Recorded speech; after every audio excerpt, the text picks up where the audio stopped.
नमस्कार. हे आहे मुठियाल. आता प्रत्येकाला ह्याची माहिती असेलच किंवा नसेल तर मी देते.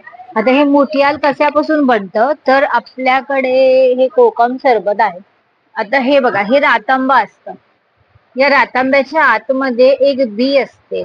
त्या बीला फोडून त्याचा गर काढला जातो. गर म्हणजे हा पांढरा गर असतो.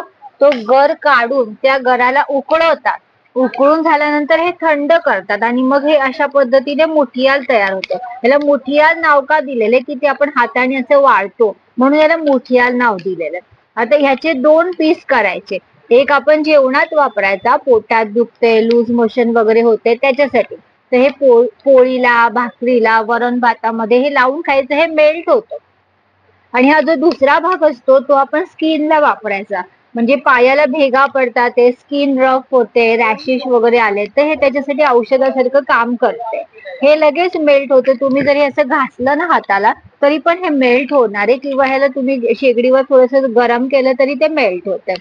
आता हे की नाही आपण वॅसलीन, नेव्हिया, पॉन्सक्रीन ह्याच्यामध्ये हे वापरलं जातं. हे प्रत्येकाला माहिती नसतं असे.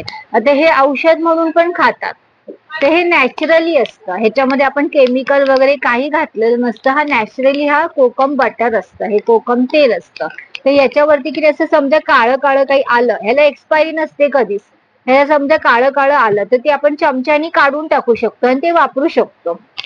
हे तुम्ही नियमितपणे 3-4 वेळा, समजा पायाला भेगा वगैरे पडल्यात, आपली स्किन रफ झाली, तुम्ही नियमितपणे ना 3-4 वेळा रात्री झोपताना जरी हे लावलं ना तरी आपल्याला खूप फरक पडतो. हे नॅचरली आहे. याची किंमत काय आहे? हे 70 रुपयाला आहे. ओके. याला खूप मेहनत आहे बनवण्यासाठी. हे आता हे कसं ओरिजिनल आहे. आता तुम्हाला कुठे कुठे ह्याच्यामध्ये समजा मैदा पण मिक्स करून मिळतो, असं असतं. पण आपल्याकडे जे Pure आहे. हा प्युअर आहे एकदम. कारण तुम्हाला हे बघा प्लास्टिकलाच तुम्हाला दिसते की हे सगळं असं चिटकलेलं आहे बघा. हे पूर्ण हे प्युअर आहे.